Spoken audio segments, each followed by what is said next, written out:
qui disait que je ne voulais pas être responsable de ça, donc je dis c'est exactement ça. Oui, c'était clair, hein. Très clair. Enfin, je parle pas de ma phrase, je parle du vocal. Non, non, mais c'est bien comme ça que je l'ai compris. Et je pense que Mac Valentin était un petit peu, il n'avait pas envie qu'on puisse lui reprocher d'avoir dit des choses, et bien souvent, il a exprimé que, bon, il connaîtra pas lui le jour où les solutions seront, révélées, mais c'est un risque, c'est ce que je dis souvent, Michel Becker, il est vivant. Enfin, je donne Pour l'instant, pour il a l'instant. 2 avantages ou 2 inconvénients. Il est vivant et en plus, tout le monde sait Pour où il longtemps, est, on espère.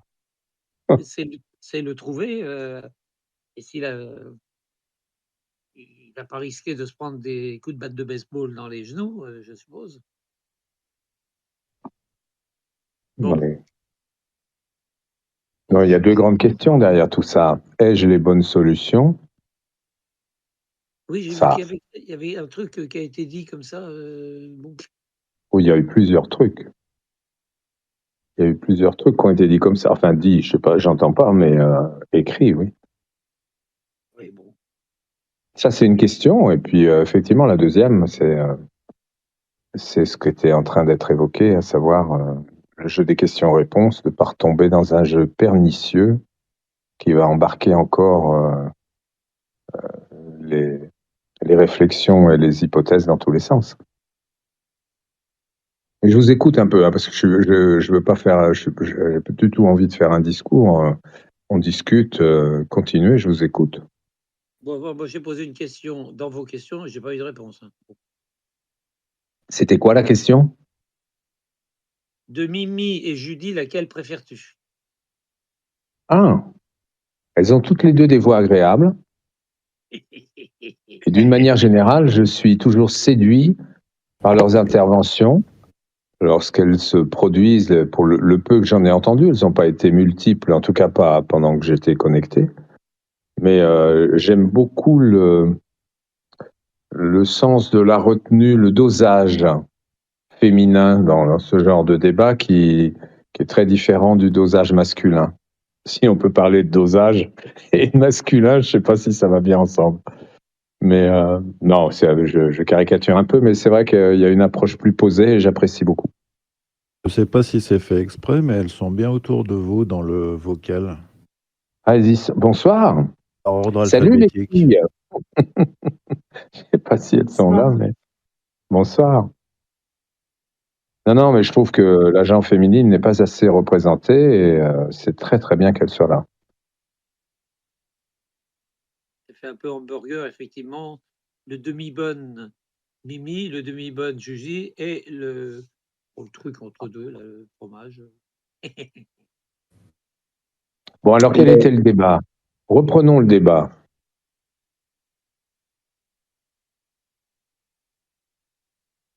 Ah oui, c'était pas très soutenu apparemment. Le débat depuis. Non, non. Bonsoir Michel. Bonsoir. Le débat. Bonsoir Michel. Il y avait un débat depuis hier soir qui était ce n'est le bon chemin que si la flèche vise le cœur. Voilà. C'était ça à la base le débat depuis hier soir. Après, effectivement, il y a eu plusieurs heures et plusieurs. Voilà, parce que les gens travaillent et les gens. Mais il y avait quand même un débat de fond là-dessus. D'accord. Donc voilà, sur la phrase sur une phrase d'une des énigmes.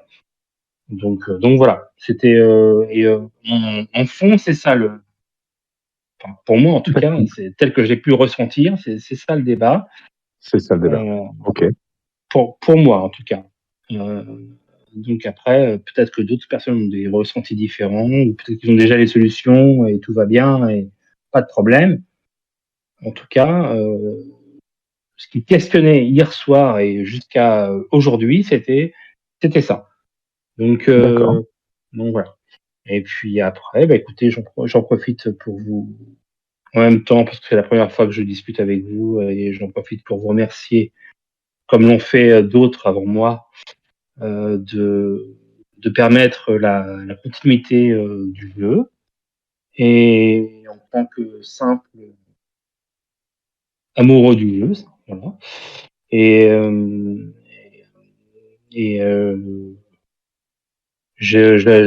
comment dire, je suis vraiment passionné par le truc Et content que ça reparte. et content que ça reparte surtout, voilà. Et le fait que ça reparte fait que effectivement je me suis mis dedans vraiment. Donc je pense que je suis pas tout seul dans ce cas-là. Non, Voilà. ça me fait très plaisir. Effectivement, j'ai pas mal de messages dans ce sens et je suis très touché. Bon, je réponds pas toujours. J'arrive pas à répondre partout, mais non, ça me fait extrêmement plaisir. C'était mon objectif. Je pense qu'il est atteint. Le jeu est reparti, à mon sens en tout cas. Le jeu est reparti, il repart, disons. Et voilà. Donc à partir de là, je fais des petites incursions, mais je dirais qu'à la limite, je ne veux gêner personne. Et donc surtout pas débarquer dans un vocal et bloquer toutes les discussions pour finir par faire une conférence. Je suis assez bavard, comme vous avez pu le voir. Donc il faut pas toujours me laisser parler, quoi. Vous n'êtes pas le seul à être très bavard, surtout avec avec quelques apéritifs dans le nez, comme certains d'entre nous le soir. Vous voyez, quand on est sur notre carte et qu'on regarde un petit peu les possibilités, etc. Voilà, c'est vrai que c'est très agréable. C'est souvent très agréable de discuter entre nous. Et parfois beaucoup de petits clashs, de petites choses qui voilà qui font que la communication est compliquée, on va dire. Mais ceci dit, le système qui a été mis en place est parfaitement parfaitement le jeu est jouable en tout cas, voilà, c'est ça, je veux dire. Ouais, c'est plus propice aux échanges, je pense aussi. Exactement. Ouais. Ça n'a pas de prix, ça. En tout cas, ce que ça m'apporte déjà dans un premier temps, moi, le dernier souvenir un peu important, un petit peu la dernière émotion en fait que j'ai pu, la première et la dernière que j'ai pu avoir vraiment dans le cadre de ce jeu, c'était pour les fameux 10 ans, quand j'étais venu à Bourges et où j'avais découvert pour la première fois physiquement les chercheurs. Et c'est vrai que j'avais été impressionné par leur implication dans le jeu. Je ne m'attendais pas du tout à un tel niveau de passion et d'implication. Et quand je viens sur ce Discord, quand je regarde les messages, quand je lis les messages qu'on m'envoie souvent en privé, où il y a davantage de choses peut-être plus confidentielles, quand je lis les présentations que j'aime bien, je demeure extrêmement impressionné par les milliers d'heures que des milliers de personnes ont consacrées à la Chouette d'Or. Et ça me donne extrêmement envie de poursuivre et surtout de tout faire pour que tous ces efforts, toute cette passion ne finissent pas en eau de boudin, quoi, tout simplement.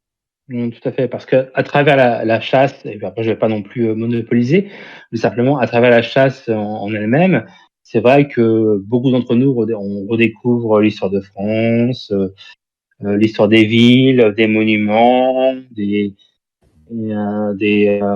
constellations, voilà, de la botanique, de la chimie. On redécouvre, et pour certains on découvre. Je suis hyper impressionné.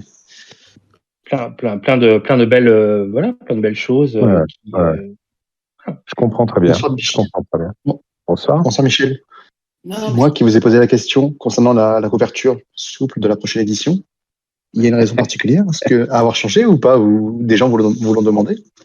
Oui, certaines personnes me l'ont demandé. Alors, ce qu'on va faire, je vais faire un sondage.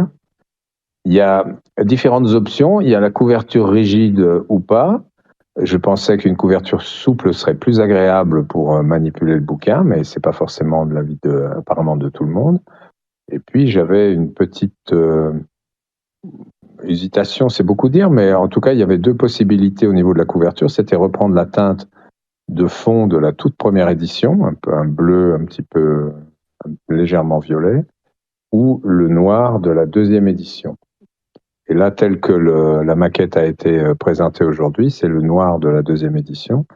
Mais on peut aussi mettre aux voix l'aspect de la couverture. Ça peut être sympa.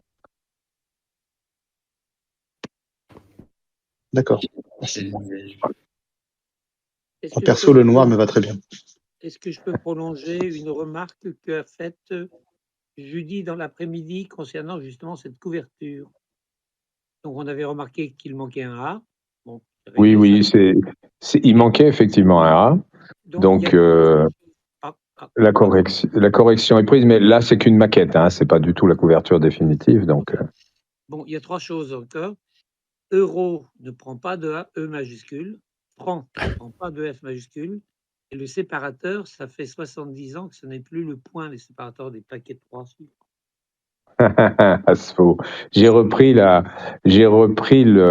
exactement le graphisme de la première édition. Je me suis dit, c'est un petit côté rétro, mais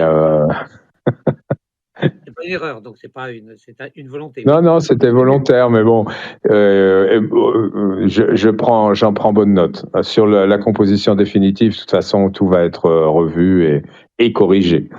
On a bien remarqué que c'était la même police de caractère sur la tresse de la chouette d'heure. Enfin, c'était une volonté de faire écho aux versions. Et pour la couverture, il vaudrait peut-être mieux une couleur qui change pour repérer les différentes versions, non? Parce que la première, on l'appelle un peu la bleue, après il y a la noire, et puis la dernière, la troisième, on dit la rouge, bien qu'il n'y ait qu'un bandeau rouge. Si on refait une noire, enfin je sais pas, moi j'aimerais autant qu'elle soit différente. Écolo. On l'a fait dorée. Oh, c'est des détails. Couverture. Non, mais c'est intéressant à entendre. Est-ce que vous avez de l'inspiration en ce moment, Michel? Ah oui, j'en ai beaucoup de l'inspiration. Je n'ai pas forcément le temps de l'exprimer, mais ce n'est pas l'inspiration qui manque. Ah, ça c'est une bonne chose. Oui. Ah, je suis impatient de sortir un peu des histoires de procédures, de tas de trucs qui me bouffent un peu de temps. Oui, bien sûr. Ça pourrit un peu la vie. Ça pourrit un peu la vie, c'est sûr. Disons que ça m'a imposé de rééplucher toutes les archives, de rééplucher des tas de documents, de refaire. Mais en même temps, j'en ai acquis une compréhension je parle pas des solutions, hein, on va éviter de se lancer dans ce genre de polémique ce soir, mais une compréhension de l'histoire elle-même, de la chasse elle-même, du rôle un peu de chacun dans tout ça, et du fonctionnement des différents protagonistes, qui est c'est assez intéressant en fait. C'est un gros travail, mais je pense qu'aujourd'hui, j'ai vraiment une belle perspective sur tout ce qui s'est déroulé depuis, ça fera 30 ans l'année prochaine, et je serai d'autant plus à l'aise pour le raconter. N'oubliez pas de peindre, c'est important. Oui, bien sûr. Ah non, mais c'est vrai. C'est terriblement vrai. Parce que c'est ça l'essentiel. Tu m'entends, Michel? Oui, je t'entends. Je suis tout oui. Ouais, j'ai tout oui, c'est clair. Bon, nous sommes rejoints. Salut Hélène, salut Rose Brille.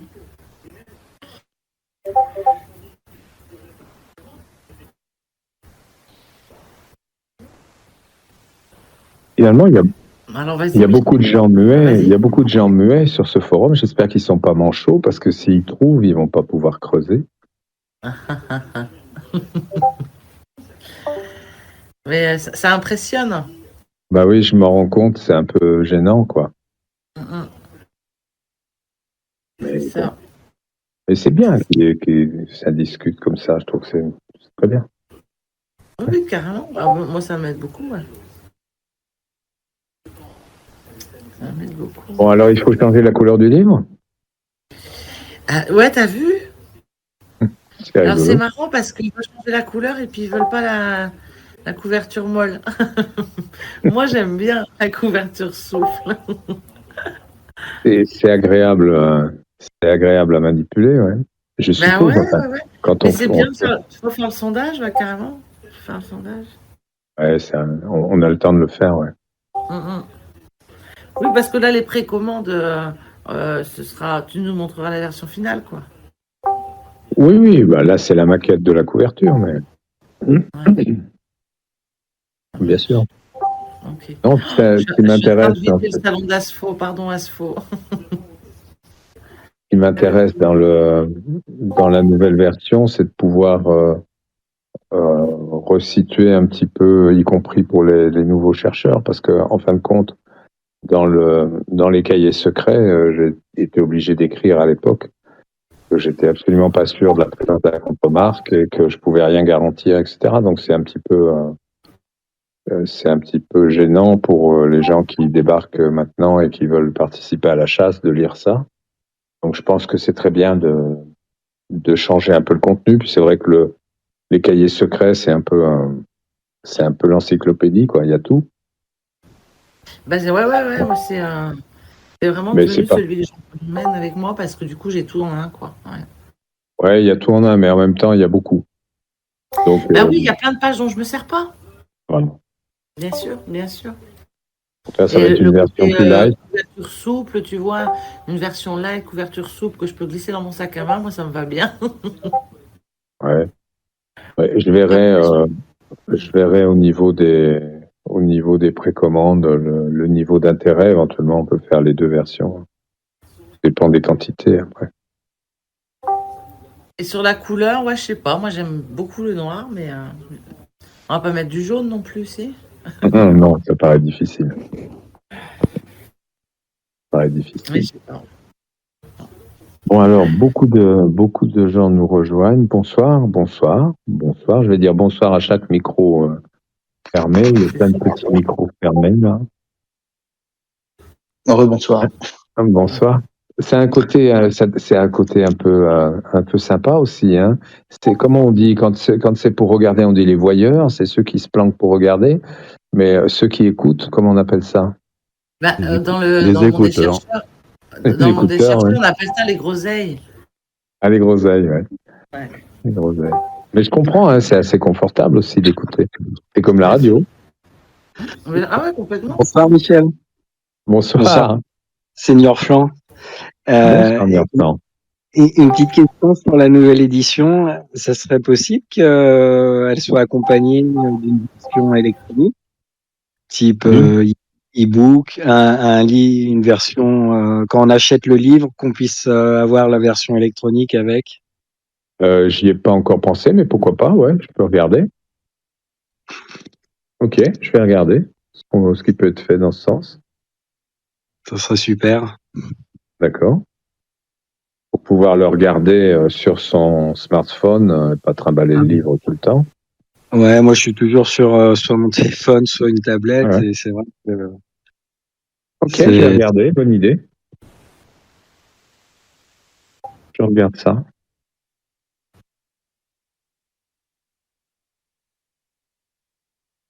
C'est surprenant. C'est surprenant. Je pense que beaucoup d'écouteurs attendent qu'on leur dise quelque chose, mais faut quelques questions au départ. Ben après, bonsoir Michel. Bonsoir. Une petite question. Est-ce que vous avez prévu de refaire une vidéo comme vous avez fait avec Fabien Olicard ou un autre youtubeur? Pourquoi pas? J'ai pas de contact actuellement avec des youtubeurs. Fabien Olicard, j'ai trouvé que son travail à lui était très bien. Au niveau des commentaires, j'ai trouvé ça un peu léger, mais bon, ça c'est pas de son fait. Mais le support et le format, j'ai trouvé était très très bien. Ouais. Ça fait aussi une super exposition pour la chasse. Moi, c'est ce qui m'a fait retourner sur la chasse. Bien sûr. Il y a quelques années. Ouais. Bien sûr, non, j'ai trouvé ça vraiment, vraiment très très bien. Ouais. Vraiment très bien, donc pourquoi pas. Mais les youtubeurs ou youtubeuses d'ailleurs ne sont pas. Je sais pas s'il y en a tant que ça qui sont intéressés finalement par ce genre de truc, quoi. C'est pas forcément le plus compatible avec éventuellement les visées commerciales qui peuvent être les leurs, où ils préfèrent parler peut-être plus de produits, je sais pas, ils ont toujours plus ou moins quelque chose à vendre, ce qui est logique, mais je sais pas si la chasse au trésor et particulièrement la chouette d'or est un bon support pour beaucoup d'entre eux. Pour Olicard, j'ai trouvé que c'était très bien, je trouve qu'il l'a très bien fait. Après, voilà, je suis ouvert à tout.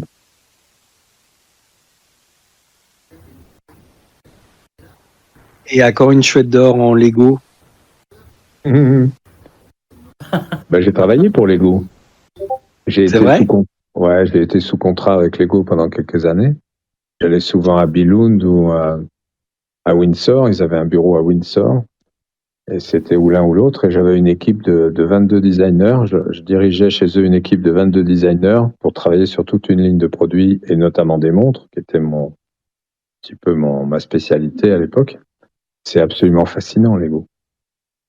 Ouais, la chouette d'or pourrait se prêter ça pourrait être un thème Lego, mais c'est pas assez fédérateur. Ils travaillent au niveau international, donc la chouette n'est pas encore assez. Je sais pas si elle le sera un jour, mais elle n'est pas encore assez ancrée dans l'imaginaire collectif.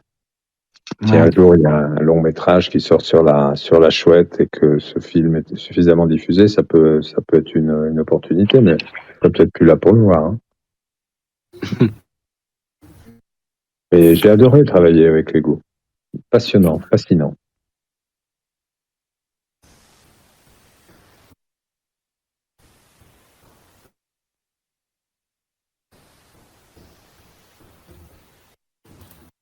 Ces grands blancs du Discord.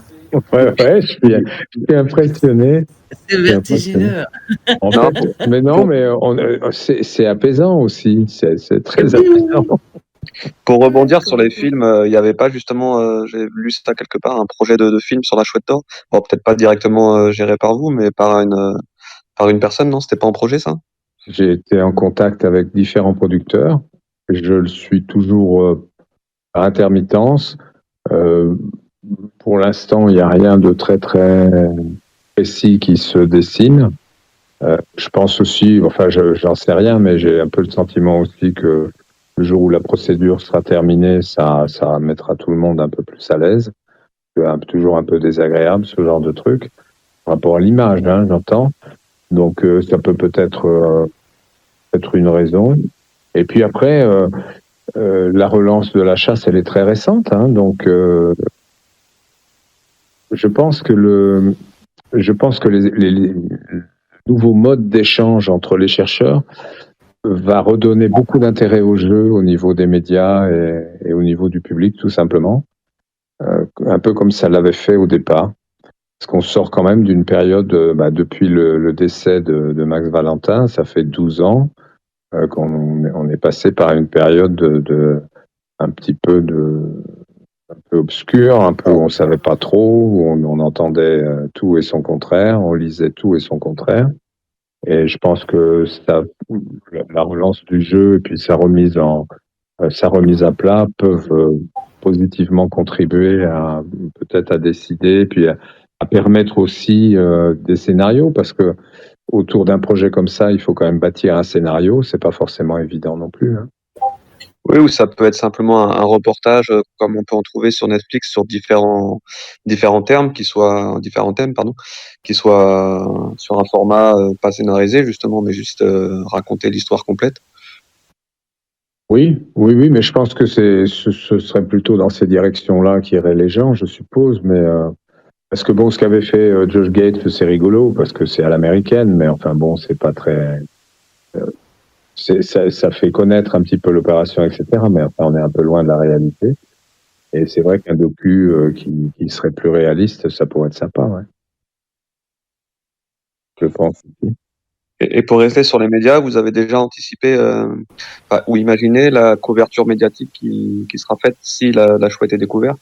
Parce que j'imagine que ça sera, il y aura on en parlera sur les journaux de 20h. Oui, bien sûr, ça va faire beaucoup les dents, ça, c'est certain, ouais. C'est certain. Ça, il y aura des contents, il y aura des mécontents, mais il y aura beaucoup d'intéressés. De gens qui seront intéressés de savoir, de voir, etc. Bien sûr. Alors non, de toute façon, je peux pas anticiper puisque j'ai aucune idée de quand ça va se produire. Ça peut être demain, ça peut être l'année prochaine, ça peut être au-delà de ma durée de vie, j'en sais rien du tout. Donc on verra bien. On verra bien. Je pense que c'est difficile d'anticiper. Quelqu'un m'a posé la question tout à l'heure en me disant vous relancez le bouquin, et qu'est-ce qui se passe si la chouette est découverte avant la sortie du bouquin? C'est à chaque fois comme ça. Hein. On peut, dans ce genre de choses, même dès le départ, on imprime X exemplaires du bouquin et on n'est pas à l'abri que ce soit découvert avant qu'on ait écoulé ne serait-ce que le premier tirage, quoi. Donc, on verra bien. On verra bien. Je peux pas trop anticiper. Il n'y a pas tellement anticipé sur la couverture médiatique. Moi, ce qui m'intéresse beaucoup actuellement, c'est de voir le regain d'intérêt de la part des joueurs, qui va forcément provoquer un regain d'intérêt de la part des médias, de la part d'une certaine frange du public, et donc redonner de plus en plus de vie à ce jeu. C'est ça qui est intéressant comme processus. Après, comment anticiper, je ne sais pas. Oui, il y a une foule de nouveaux chercheurs. Pardon ? Oui, je voulais rebondir par rapport aux productions des médias. Est-ce que vous vous souvenez de Romain, le journaliste de France Culture ? Oui, Romain Weber, oui. Oui, c'est ça. Qui avait produit une émission, un documentaire en 2 émissions. Il m'a recontacté il y a quelques mois pour me faire part d'une nouvelle idée, un nouveau projet, cette fois en audiovisuel. Je ne sais pas si vous en avez parlé. Oui. Oui, il m'en a parlé à l'époque. Oui. Il vous a pas relancé, là, dernièrement ? Non, pas récemment. Okay. Non. Pourquoi ? Il vous a relancé, vous ? On en a parlé il y a quelques mois, oui. Par téléphone. Quelques mois, oui, mais là, depuis un certain temps, non. Mais j'ai eu pas mal de contacts, les médias. De toute façon, le thème, le sujet de la Chouette d'Or intéresse beaucoup de médias. Mais la problématique de ça, c'est qu'il y a déjà eu beaucoup de reportages sur les joueurs, donc accompagner des joueurs sur leur zone, leur spot, etc. Donc tout le monde connaît les reportages que ça a pu donner. Aujourd'hui, le véritable besoin, je dirais, qu'il y aurait autour de ça, c'est de pouvoir raconter la véritable histoire, c'est-à-dire de dire qu'est-ce qui s'est vraiment passé, comment ça s'est déroulé, d'où c'est parti, où ça aboutit. Et on est encore aujourd'hui dans une période d'assez forte polémique, d'un forum à l'autre. On sait bien qu'il y a des opinions très différentes. Vous-même, vous n'êtes peut-être pas forcément en phase avec moi. Donc, il y a autour de tout ça, il y a encore beaucoup de polémiques, il y a encore beaucoup de gens qui disent beaucoup de choses. Et j'imagine que les producteurs, les scénaristes ont peut-être un besoin de plus de clarté, de plus de visibilité sur le projet. Parce que leur source d'information, c'est les réseaux, c'est les forums, les réseaux, etc. Ils font comme nous, ils cherchent les informations à travers ça. Et par conséquent, ils entendent tout et son contraire encore, et ils lisent encore tout et son contraire. Et peut-être qu'ils attendent aussi de se faire une opinion un petit peu plus précise sur la réalité des choses. Les producteurs aiment bien le sensationnel, donc je pense que justement, ils seront très intéressés d'interroger les détracteurs peut-être en priorité pour faire un peu plus de sensationnel. Moi, je pense que c'est l'inverse. Je pense que les détracteurs et les polémiques, je pense que les journalistes sont pas très passionnés par ça, et je pense que le public ne l'est pas du tout. Ça a fait à une époque un petit peu couler un petit peu d'encre. Bon, ok, mais c'est pas ça qui intéresse. En réalité, l'histoire de la Chouette d'Or, elle a une toute autre densité. C'est une histoire qui implique des milliers de personnes, et la polémique, elle porte sur quelques dizaines de personnes. Il y a très peu de gens qui sont partie prenante dans cette polémique. Si vous regardez bien, c'est très très peu de personnes.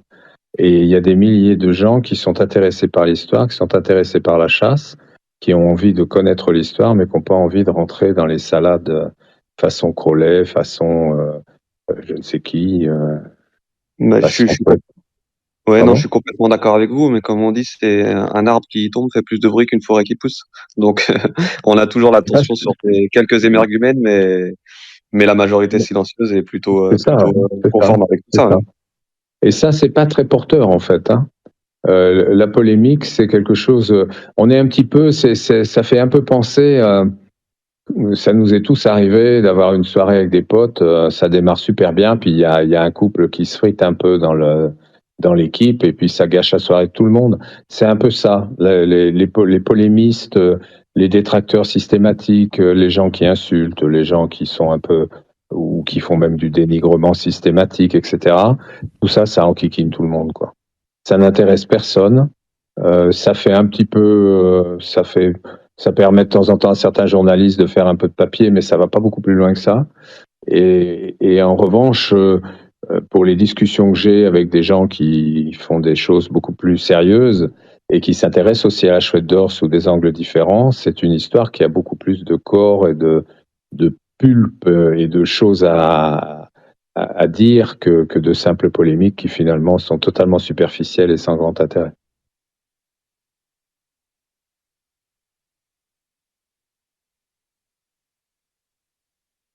Bonsoir Michel. Bonsoir. Bonsoir. Je vais vous poser une question, après je ne sais pas si vous pouvez répondre, mais je me la pose depuis que j'ai commencé le jeu à peu près, parce que je comprends pas. Je voulais juste savoir si la différence des signatures des tableaux de la chouette, c'était une contrainte ou une fantaisie. La signature des tableaux, le moment où je signe un tableau, il y a des fois où j'ai envie de le signer, puis il y a des fois où je me dis j'ai même pas envie de le signer. Des moments de pudeur, je sais pas comment dire. Et la signature, c'est un acte totalement libre. J'ai eu aucune contrainte, personne m'a rien demandé. Je les ai faites un peu plus grosses, un peu plus petites, à gauche, à droite, je ne sais pas où, toute droite. C'était surtout le cas, moi, qui m'a interpellé, mais c'est pas grave. Enfin, dans la signature, non, rien à voir dans le process. D'accord, merci. Ouais, je vous en prie.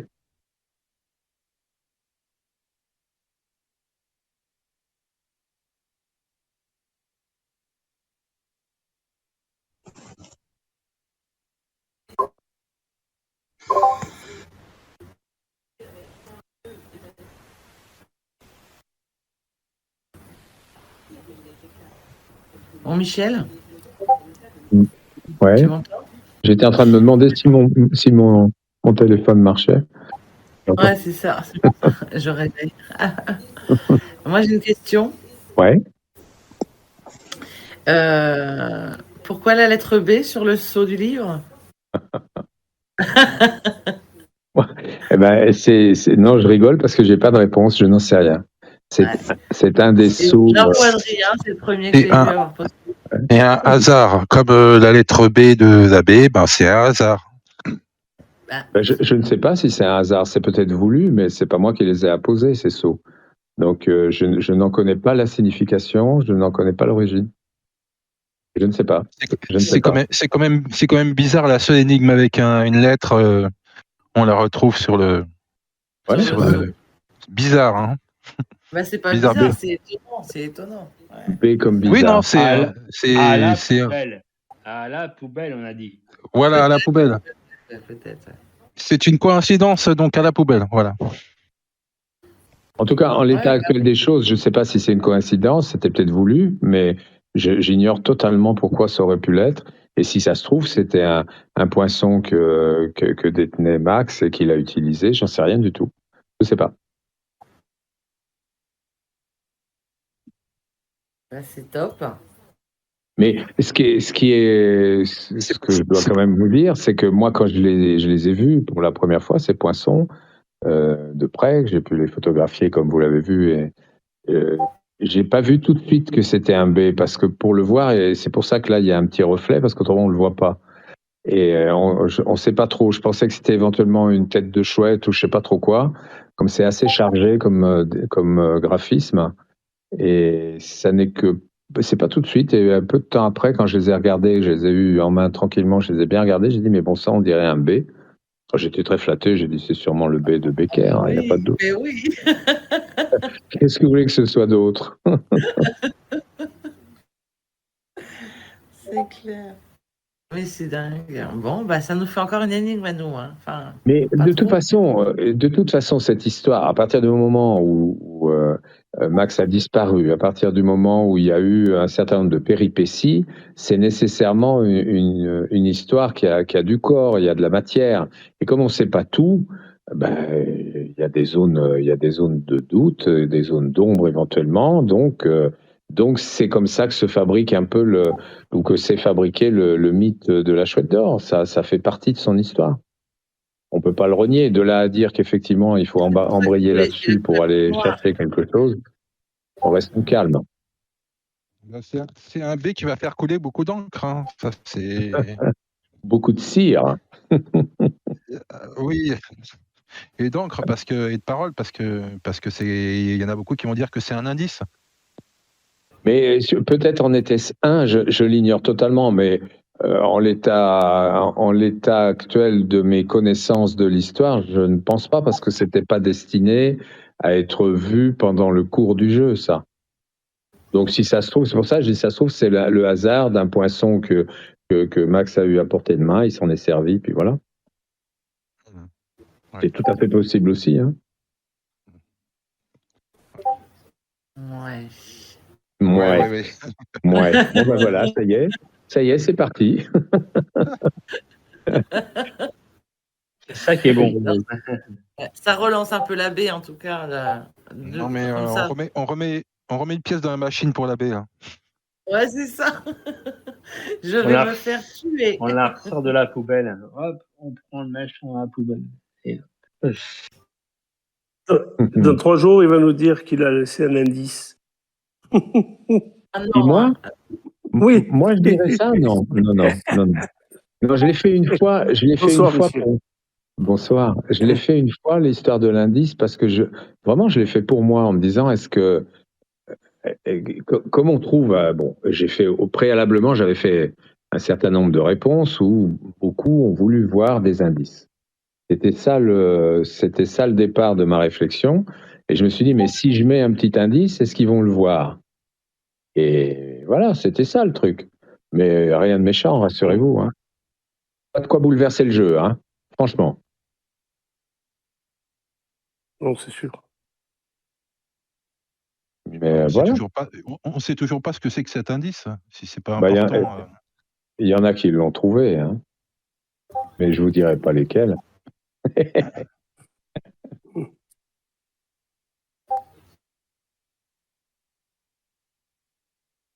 Et c'est franchement, c'est pas tout à fait au niveau du jeu de salon, parce que dès l'instant où il y a un petit élément d'indice, pour certains, ça peut avoir de l'importance, mais sincèrement, faut pas trop s'acharner là-dessus. Ça vaut pas le coup. Oui, il révolutionne pas le jeu, de toute façon. Non. C'était un indice. J'aurais jamais fait un truc pareil. Je ne ferai pas un truc pareil. J'ai aucune envie de révolutionner le jeu. J'ai des pulsions de temps en temps. Ça fait envie de dire un petit truc, d'aider les joueurs et tout, mais c'est surtout ce qu'il faut pas faire. Donc non, faut pas le faire ça. Bonsoir Michel, bonsoir tout le monde. Bonsoir. Arsène.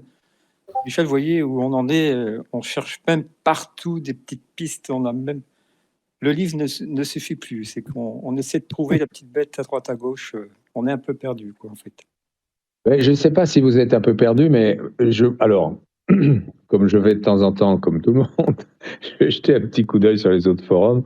J'ai de plus en plus de mal parce que j'avoue que c'est compliqué. Il y a tellement de trucs là-dedans, c'est un peu compliqué de les suivre. Mais je vois quand même que d'une manière générale, des phrases du type je remets tout à plat, je reconsidère mes énigmes, je reprends le truc un peu à l'envers, se répètent de plus en plus. Et je pense que pour moi, c'était le but de mon intervention, c'était de dire ne campez pas sur vos positions, bougez-vous, quoi. Et je pense que c'est quand même en train de se produire. C'est pour ça que quand quelqu'un me dit et si la chouette est découverte avant la sortie du livre, je réponds que de toute façon, je ne peux pas éliminer une telle hypothèse. Ça peut arriver, et je pense que plus les gens vont remettre en question leur raisonnement ou ce qu'ils estiment être des certitudes dans leur cheminement, plus ils vont le remettre en question et plus il y a des probabilités pour que la chouette soit trouvée, bien sûr. Oui, tout à fait. Donc, je ne sais pas si on peut dire que vous êtes perdu. Je pense que c'est une période, je pense que c'est une période de relance du jeu, c'est une période de remise en question un petit peu, où on peut se sentir perdu, mais en fin de compte, peut-être mieux armé pour continuer. Oui, tout à fait. D'ailleurs, merci pour relancer La Chouette. Moi, je suis là depuis 93. J'ai le premier livre. Waouh! Donc, je ne cherche pas depuis 93. Hein. Mais ça ne rajeunit pas, hein? Non, mais véritablement en 2000, mais pas tous les jours, pas tous les mois. Mais j'avais une autre question. La Chouette d'Or est bien à Rochefort? La Chouette d'Or est en sécurité. D'accord. On peut pas aller la voir à Rochefort alors? Vous pourrez la voir le moment venu, vous pourrez la voir. D'accord. Donc il y a une bonne alarme, tout est bien. Ah ben oui, là, les choses vont être faites très sérieusement. Oui. Ah d'accord, je pensais qu'on pouvait la voir au musée. Ah. Non, il est pas. Alors, actuellement, le bâtiment qu'on appelle le lingot d'art, parce qu'il a exactement cette forme, la forme d'un lingot en fait, cet ancien château d'eau horizontal, qu'on appelle un château d'eau sur radier, puisqu'en fait, c'est un rez-de-chaussée plus un étage. Le rez-de-chaussée, il fait 6,50 m de haut. Et l'étage, c'était les réservoirs. C'est des grandes salles qui font, il y a 600 m², 600-700 m² de salles, qui étaient en fait remplies de flotte. Et c'est cette hauteur de 6,50 m. Le bâtiment est construit sur le point le plus haut, le point culminant de Rochefort, qui est pratiquement à plat, donc ça culmine de pas beaucoup, mais c'est quand même le point le plus haut de Rochefort. Et la hauteur de 6,50 m du rez-de-chaussée, c'est assez haut pour justement donner de la pression par gravité. Et actuellement, l'aménagement qu'on avait programmé, au bout duquel on va arriver, c'est le rez-de-chaussée, la partie la plus importante. Il s'est agrémenté d'un sous-sol, puisqu'on a sorti de ce bâtiment à environ 3500 tonnes de remblai pour créer un sous-sol pour l'assainir. Encore plus, il n'était pas spécialement malsain, mais voilà, pour éviter toute humidité, etc. Et actuellement, la partie qui est ouverte correspond à la moitié du rez-de-chaussée. Le sous-sol, il ne va pas être accessible pour sa plus grande partie au public, sauf environ un tiers qui va être ce qu'on appelle entre nous la crypte au trésor, et c'est dans ce sous-sol que seront exposés la Chouette d'Or et le coffret d'or de l'Entente cordiale. Voilà. Et actuellement, il n'y a que la moitié du rez-de-chaussée qui est ouvert, c'est la moitié dans laquelle se trouve ce qu'on a pris l'habitude d'appeler le piano-bar, mais qui en fait fera partie de l'exposition pour la suite.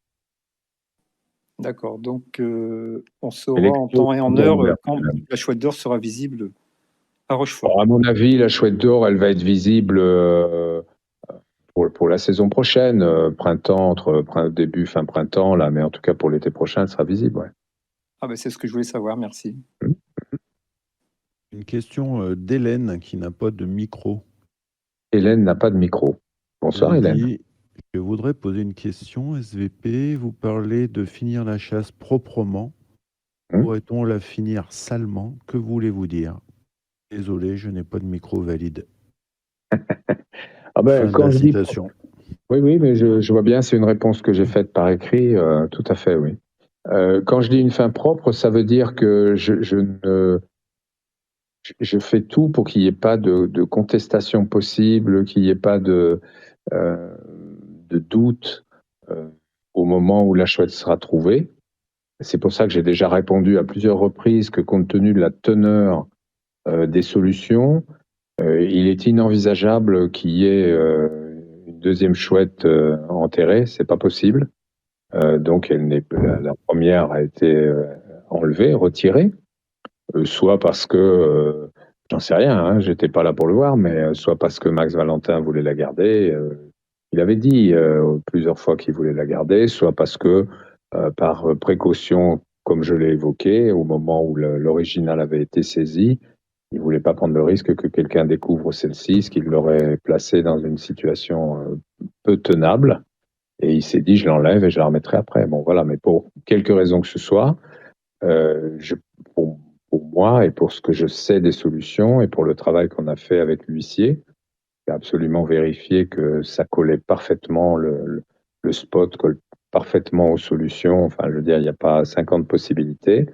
Et donc, mon souhait et tout le travail que j'ai fait, toutes les démarches que j'ai entreprises depuis 12 ans, depuis le décès de Max Valentin, avait comme objectif de remettre la chasse sur les rails. Je me suis impatienté à un certain moment, c'était l'époque 2014, quand j'ai dit j'en ai marre, je vends la chouette et on verra bien.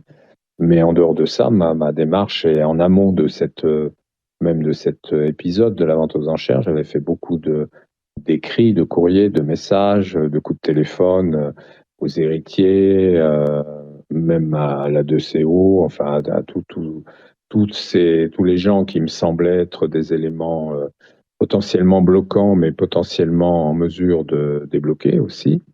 Et comme ça ne se faisait pas, j'ai toujours fonctionné dans cette même direction qui consistait à dire je ne supporterai pas qu'il y ait des doutes ou des choses pas bien claires autour d'un vainqueur. Et donc c'est dans ce sens-là que je parle d'une issue propre au jeu. Donc une solution, un endroit. C'est pour ça que je dis aussi que, et c'était écrit dans le règlement, je ne l'invente pas, quand on regarde bien le règlement, c'était l'intention déjà de Max Valentin au départ, même si après il s'est un petit peu contredit là-dessus, mais l'intention de départ, c'était de trouver la solution. Le règlement le dit clairement, le fameux article 5 du règlement, c'était de trouver la solution et par cette solution de dire, ben voilà, c'est à tel endroit, je creuse, je trouve. Et j'échange ma contre-marque contre la chouette d'or. Donc moi, c'est ça que je veux, voilà. Je veux que ça se termine comme ça, à tout prix. Je veux vraiment, je fais tous les efforts, enfin à tout prix non, mais je fais tous les efforts nécessaires pour que ça se termine comme ça et pour qu'un vainqueur, un ou une, puisse dire, bah, j'ai trouvé dans des conditions normales, j'ai fait le job, j'ai trouvé les solutions, j'ai trouvé la contre-marque, j'ai gagné. Et je veux pas qu'à ce moment-là, il puisse y avoir 50 contestations de gens qui diraient ouais, mais les trucs sont pas clairs, il y a ci, il y a ça, il y a là. Voilà. D'où la vérification des solutions, d'où tout ça. Solutions qui auraient pu exister en amont, de quelqu'un qui aurait pu éventuellement trouver la cache. Bon, on sait aujourd'hui que personne ne l'a trouvé. C'était mon objectif. Donc c'est ça que ça veut dire. Quand vous avez dit pas à 1 mètre, etc., ça veut dire qu'il n'y a personne dans les. Personne il n'y a aucun spot, quoi, c'est ça? Personne qui est sur un spot? Ah, non, personne n'est sur le spot. Après, moi, je ne sais pas, je ne connais pas le détail des solutions, je ne les ai pas. Mais j'ai posé. Mais quand vous dites 3-4 mètres, enfin quelques mètres, ça veut dire. Enfin, on peut envisager que c'est un petit spot, quoi. Comprenez-moi. Il a fallu que j'explique à l'huissier ce que j'attendais d'elle. Oui.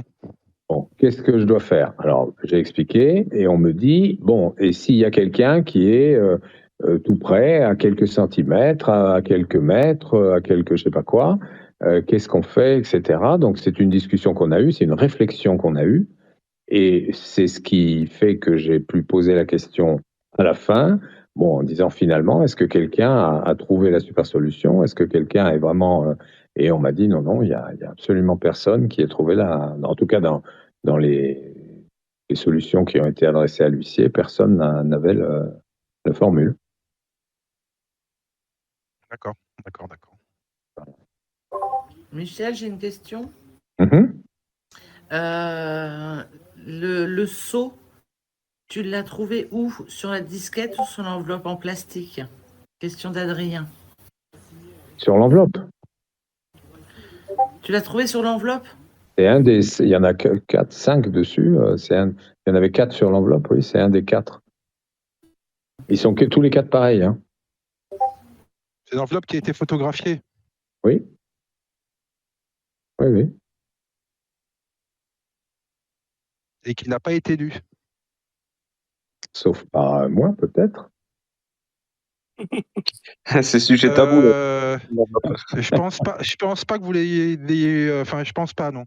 Vous l'avez pas lu? Je pense pas. Vous avez tout à fait le droit de le penser. Je respecte complètement votre pensée. C'est effectivement l'enveloppe rouge qui m'avait. Non, mais vous aviez promis à la famille de Régis de pas l'ouvrir, l'enveloppe. Comment savez-vous ce que j'ai promis à la famille? Ben, c'est vous qui l'avez indiqué C'est vous qui l'avez indiqué? Non. Ah ben, si, je l'ai lu. Enfin, si, j'ai lu quelque part. Vous aviez le deal, c'était que vous ne ouvriez pas l'enveloppe avec la famille. Vous aventurez. J'ai lu ça. Oui, mais je ne dis pas que vous l'avez pas lu, mais la personne qui l'a écrit ne devait pas savoir ce qu'elle écrivait ou ne devait pas avoir d'informations très précises. Parce que c'est pas moi qui ai pu écrire ça, et parce que ça fait pas du tout partie des accords que j'ai avec la famille de Max Valentin, Régis Sauzer. Donc, je n'ai absolument pas ce genre d'accord. Je vois pas d'ailleurs pourquoi je me serais engagé à l'ouvrir ou à pas l'ouvrir. Dans un cas comme dans l'autre, je vois pas pourquoi. Pour quelle raison il y aurait pu avoir un truc pareil, une clause pareille. Donc voilà, non.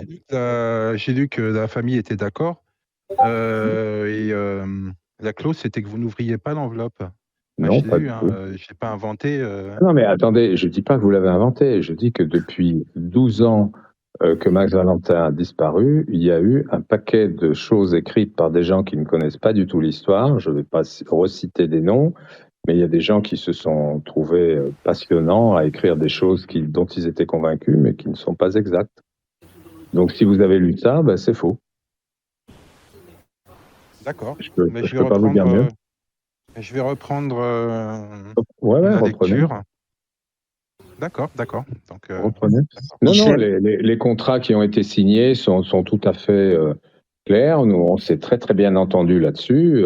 Bon, j'ai repris l'organisation du jeu en tant qu'organisateur du jeu et co-auteur et financier du jeu. J'ai bien entendu libre accès à tous les éléments du jeu, ce qui paraît être quand même la moindre des choses. Et c'est à moi de prendre les dispositions qu'il faut pour que ce jeu se déroule désormais dans des bonnes conditions. Ah, très bien. Voilà.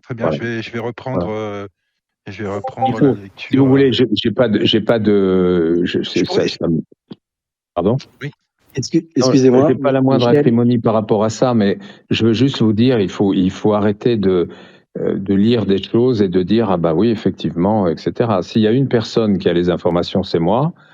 Tout ce que peuvent raconter d'autres gens sur le fait que mes solutions sont bonnes ou pas bonnes, les solutions que j'ai sont bonnes ou pas bonnes, sur le fait que la chouette numéro 1, elle est enterrée ailleurs, que machin, tout ça c'est bon, bah voilà. Moi ça m'intéresse pas. Des à côté, moi franchement, ça m'intéresse pas.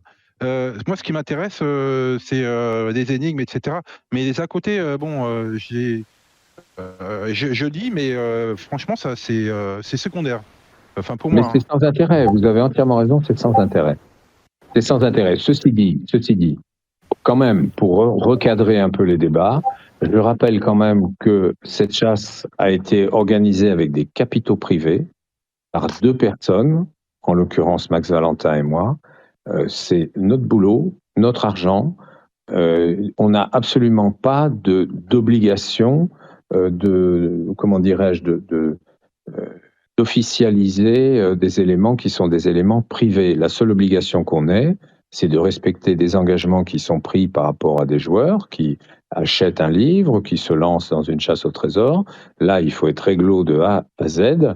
Maintenant, sur le fait d'avoir des obligations, même si vous voulez à l'origine le fait de déposer les solutions chez un huissier, les clés du coffre de la chouette chez un huissier, etc., comme ça a été fait au départ, même ça, c'était pas obligatoire du tout. La seule obligation dans un jeu comme ça, c'est de déposer, c'était, parce que ça ne l'est plus aujourd'hui, la seule obligation qu'on avait à l'époque, c'était de déposer le règlement chez un huissier.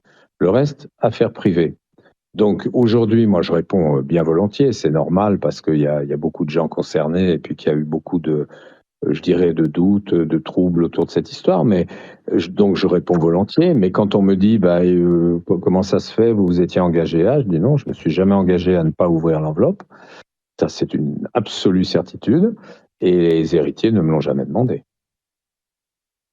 Si je retrouve la page où j'ai lu, je vous la transférerai. Avec plaisir, bien sûr, avec plaisir. Je pense que je ne suis pas le seul à l'avoir lu. Michel, j'ai une question. J'ai lu sur un site que la chouette était enterrée sous Notre-Dame de Paris et que vous étiez le descendant du dernier chef des Templiers. Est-ce que vous confirmez ou Ouais, je confirme, ouais. Vous pouvez avoir confiance dans cette lecture? Ah oui, absolument. Et vous? Qu'est-ce que vous en pensez? Je suis pas sûr, je me tâte un peu. Qu'est-ce que vous me donneriez comme conseil? Non, mais c'est de la folie absolue, toute cette histoire. Mais en même temps, je dis ça, et je pense qu'on y est tous sensibles, plus ou moins directement. Je dis pas fortement, je dis directement, mais toutes ces digressions, ces inventions, ces suppositions, ces rumeurs, finalement donnent de l'ampleur et du corps à toute cette histoire de la chouette d'or. Et si ça se passe comme ça, c'est parce que cette histoire a un écho très fort dans l'imaginaire de certains. Et il y en a qui réagissent d'une façon, on va dire, entre guillemets, normale. Et puis il y en a d'autres qui réagissent je ne sais pas comment dire, en brodant, en essayant de s'inscrire dans l'histoire, je ne sais pas comment. Donc via Internet, c'est assez facile. On ouvre une page et puis on raconte. Il y en a beaucoup qui l'ont fait. Et il y en a beaucoup qui racontent des trucs absolument abracadabrantesques. C'est fou, quoi. Voilà, donc ça, c'est une page qui donne des éléments qui sont infondés. Pour le film, il faudra dire qu'elle a été fondue avec l'or perdu des nazis. Et peut-être que Non, des Templiers. Des Templiers. Oui, le trésor des Templiers, bien sûr. Bien sûr. Non, elle n'a pas été fondue avec cet or-là parce que non, moi je sais bien avec quel or elle a été fondue. Non. Mais c'est vrai que bon, ça brode autour de tout ça, évidemment. Et d'ailleurs, curieusement, je me fais la même réflexion par rapport aux longs commentaires et au dénigrement répété de Crowley sur son blog. Et je m'aperçois qu'il a un imaginaire absolument débridé lui aussi. En fait, c'est une constante. Cette histoire provoque je sais pas comment dire, sollicite l'imaginaire et provoque chez pas mal de gens, en fin de compte, une envie d'en raconter, d'en rajouter, de participer à la construction du mythe. Je ne sais pas comment le dire. Et c'est très étonnant. Que ce soit positif ou négatif, en fin de compte, la mécanique est assez similaire. Non, mais c'est du pain béni pour vous, ça. C'est du pain béni. C'est au contraire. C'est du pain béni. Oui. Ouais, c'est du pain béni quand on arrive à prendre de la distance et qu'on s'amuse avec. Mais c'est quand vous êtes dans des procédures qui commencent par être celles de Versailles où il a fallu récupérer la chouette, etc. Ouais, c'est du pain béni, mais on n'est pas en mesure de le manger tout de suite, quoi. Avec ça, vous êtes de plus en plus connu. Il faut voir le bon côté des choses. Mais il faut que je me dépêche, hein, parce que j'ai plus beaucoup de temps. Michel, vous voyez comment la remise de la chouette d'or, ce serait plutôt à Rochefort? Vous voyez comment vous... J'ai répondu, alors c'est pareil, bon, ça a fait un petit peu réagir, enfin bon, rien de méchant là-dedans, mais j'ai répondu à quelqu'un qui me demandait au moment où il allait trouver la chouette, comment je préférais, s'il fallait qu'il m'attende pas, vous avez dû le voir passer ce message, et j'ai répondu en disant, bah oui, vous pouvez remettre un petit peu de terre dessus, vous cachez tout, puis on vient, on filme, on fait tout ce qu'il faut. Je sais pas si c'est comme ça que ça se fera. Tout est imaginable, mais ce que je crois, c'est que même s'il y a eu beaucoup de questions autour de ça, je crois que ça va être difficile pour la personne qui va gagner de garder l'anonymat. Oui, non, ma question c'était... Non, mais il est obligé. L'échange de la chouette en or, ça pourra se faire à Rochefort? Justement, c'est à ce moment-là. C'est-à-dire que l'échange... certaines personnes m'ont dit, nous, si on trouve, on voudrait rester anonyme. Très bien. Quelqu'un qui veut rester anonyme, on ne peut pas faire une remise officielle, ou alors il faut qu'il vienne masquer. Je ne sais pas comment faire. Vous voyez ce que je veux dire? C'est pas, ce qui n'est pas très crédible. D'accord. Donc, mais si je dois, moi, donner mon avis, déjà, je suis en train de réfléchir à une super teuf pour l'année prochaine, pour les 30 ans. C'était ma question suivante. Ouais. Ah ouais, il faut qu'on fasse une super teuf à Rochefort, là, il n'y a pas d'histoire. Vous n'êtes pas optimiste pour qu'elle soit trouvée cette année, alors, hein? Mais pourquoi? Même si elle est trouvée, ça n'empêche pas. Ah, d'accord. Bon, ben, non, c'est pas... 2 fois, alors. Elle peut être trouvée à tout moment. Oui, mais écoutez, moi, sincèrement, on m'a posé la question encore tout à l'heure, j'en ai pas la moindre idée. Honnêtement, j'en ai pas la moindre idée. Je vais vous faire un aveu, quand j'ai enterré la numéro 2, j'étais, je suppose, exactement comme était Max quand il a enterré la numéro 1. Et quand je suis reparti, j'avais envie de faire demi-tour en me disant, est-ce que tu as bien rebouché le trou? Est-ce que tu as bien tout bien mis, machin, bon, etc. Et puis, une fois que ça c'est fait, on se dit, et j'en ai parlé avec des gens qui ont organisé des chasses au trésor, ils m'ont dit, on a ressenti exactement le même truc. On se dit, si quelqu'un passe, qui voit des traces, que machin, elle va être trouvée. Et puis au bout d'une semaine, ça passe. Et puis après, on se dit, bon, bah voilà, on verra bien, quoi.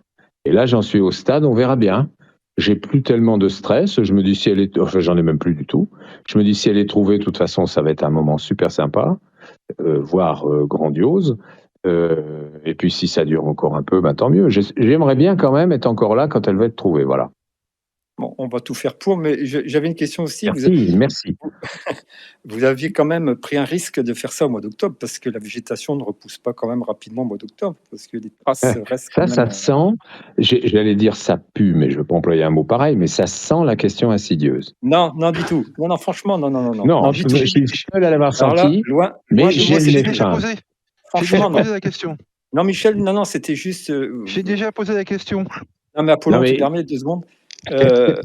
Non, c'était... franchement, loin de moi cette idée. Non, c'était quand même... Enfin, pour discuter, c'est quand même un risque de faire ça au mois d'octobre.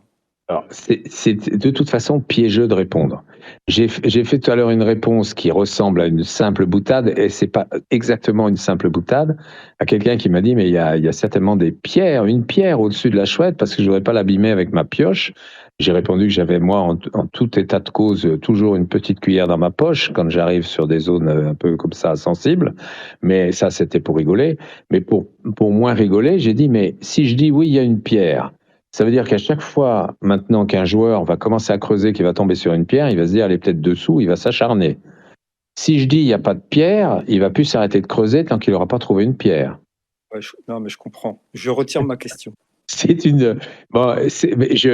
légèrement caricatural, mais en fin de compte, si on commence à parler de ça, je vais faire une connerie. Je vais dire quelque chose, on va dire, ah, ça y est, il a donné un indice, et je vais me faire engueuler. In fine, je vais me faire engueuler. Oui. C'était pas dans cet esprit-là, surtout. Non, je le sais. Mais c'est vrai que c'est vachement difficile de répondre.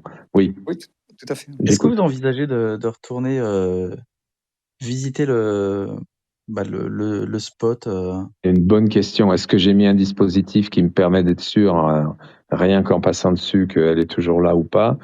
C'est une vraie question.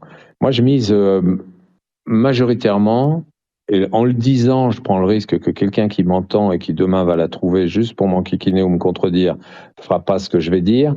Mais moi, je pense que la personne qui va trouver la contremarque n'aura pas un instant l'idée de l'embarquer, de reboucher le trou et de ne rien dire. Je n'imagine pas ça possible, sauf par quelqu'un qui aurait un peu l'esprit tordu et qui voudrait le faire un peu par... je ne sais pas trop quoi d'ailleurs. Mais il faut quand même penser que cette contremarque, pour la personne qui va l'avoir en main, ça enclenche le mécanisme d'entrer en possession de la chouette d'or, la vraie chouette d'or. Et on a beau dire, moi j'en ai rien à foutre, je cherche pour le plaisir, moi la chouette de bronze ça me suffit, la chouette d'or j'en veux pas, j'ai lu tout ça, je sais bien.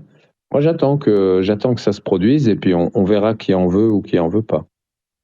Michel, juste pour rebondir là-dessus, sauf si quelqu'un la trouve par hasard avec par exemple un détecteur de métaux, je dis pas que c'est possible, hein, mais cette personne n'aurait pas la super solution, mais trouverait la chouette avec un détecteur. Du coup, il ne le dévoilerait pas parce qu'il pourrait pas avoir la chouette en or. Oui, donc ça voudrait dire qu'il serait utile que de temps en temps je passe sur le site pour vérifier que tout est en ordre. C'est ça que vous voulez dire? Bah là, vous risquez d'être suivi maintenant. Non. Je marche pas vite, alors forcément, je m'en apercevrai. Oh, ça va, alors ça ira. Non, je suis... Non. Je pense que j'arriverai à ne pas être suivi. Vous envisagez pas faisable le fait qu'un, enfin comment dire, oui, envisageable qu'un chercheur arrivé à la zone sans avoir encore résolu la 12e, aille investiguer la zone proprement dit et tombe sur la cache. Si, mais on l'a évoqué, ça. Ça, c'est un sujet de débat avec que j'ai de toute façon en permanence avec un certain nombre de personnes sur Internet qui émettent des avis contraires. Mais pour moi, il est absolument exclu qu'il puisse être désigné un gagnant qui n'aurait pas résolu la super solution. Hein. Trouver avec un détecteur, en piochant, en sondant un vaste secteur, en y allant pourquoi pas avec une pelle mécanique. Non, pour moi, enfin pas seulement pour moi, je parle en tant qu'organisateur. Hein, c'est pas l'artiste ni l'auteur qui parle, c'est l'organisateur qui discute avec vous et qui dit moi je refuse ça. Si quelqu'un fait ça, il sera pas gagnant. Mais si quelqu'un utilise un détecteur ou une pelle mécanique, je comprends. Mais j'ai trouvé que vous étiez quand même très restrictif dans votre dernière déclaration sur la personne qui doit trouver la cache au centimètre On près. t'entend mal, Jarno. Ah, excusez-moi, est-ce que vous m'entendez mieux comme ça? Oui, moi je vous ai bien entendu. La super solution donne, je vais employer ce terme-là parce que c'est d'ailleurs ce que voulait dire très exactement Max, c'est le pile-poil. Le pile-poil, c'est un point. Oui, c'est mais pas, bon, c'est pas une surface, c'est un point. Je suis d'accord que c'est pas une surface, enfin certainement, il suffit que ce soit une distance à partir d'un point quelconque, ok, on va arriver à 1 centimètre près. Et vous vous rendez compte quand même de la difficulté de la chasse. Là actuellement, il y a des tas d'éléments à trouver, le navire noir, les sentinelles, la spirale, la moitié des gens ont rien de tout ça. Et je pense qu'il ne faut pas non plus être hyper strict sur juste le pile-poil, quoi. Enfin, je pense qu'on ne se comprend pas là-dessus. On ne se comprend pas du tout. Moi, je ne suis pas strict à ce point-là. Je dis, il y a une solution à ce jeu. Quelqu'un qui la trouve, la trouve. Quelqu'un qui la trouve. Celui qui trouve ou celle qui trouve la solution, il n'y a aucun problème. Hein. Il n'y a aucun problème. Il trouve la contre-marque, il n'y a aucun doute possible. Quelqu'un qui ne trouve pas la solution, même s'il trouve la contre-marque, il sera infoutu de dire quelle est la super solution. Il ne pourra pas le dire. Je vous garantis qu'il ne pourra pas le dire. Pour être sur la zone, déjà, il faut déjà avoir un super bon jeu, je pense. Oui, on sait tous aujourd'hui qu'il y a une zone et qu'à l'intérieur de la zone, il y a un spot. La zone, c'est effectivement déjà un premier succès. Mais après, la super solution donne un point. Donc, quelqu'un qui en comprend le fonctionnement, qui est capable de dire, voilà la super solution, il n'y a pas de doute, aucun doute possible. Il y aura pas la moindre discussion autour du fait que cette personne a gagné. C'est absolument impossible. En revanche, je vous affirme que quelqu'un qui la trouverait n'aurait pas la capacité de reconstituer la super solution. C'est absolument impossible. C'est la marche à suivre, c'est la super solution et déterrer la contre-marque. Moi, je suis attentif à ça, c'est pas parce que je veux enquiquiner les gens ou parce que je voudrais être plus royaliste que le roi et imposer quoi que ce soit. Faut pas le prendre du tout dans ce sens-là. Moi, ce que je veux, c'est prémunir les joueurs qui cherchent contre l'intervention de gens qui vont y aller avec des gros sabots et qui vont faire n'importe quoi. Déjà, pour qu'ils y aillent, il faut qu'ils aient la zone. Donc, c'est déjà pas des gens qui débarquent. Il faut déjà trouver la zone. Une fois que la zone aura été trouvée, il faut trouver le spot. Mais c'est impossible de le faire dans l'autre sens. Et quelqu'un qui va venir avec la contre-marque et qui ne sera pas capable de dire quelle est la super solution, c'est pas un gagnant. Ce serait malheureux parce que le jeu s'arrêterait. C'est pour ça que j'essaye d'être dissuasif. En disant ne vous amusez pas à ratisser large, à creuser dans tous les sens, machin et tout, parce que si vous trouvez la contre-marque, mais vous n'êtes pas foutu de dire quelle est la super solution, là, il va y avoir un gros problème. Ouais.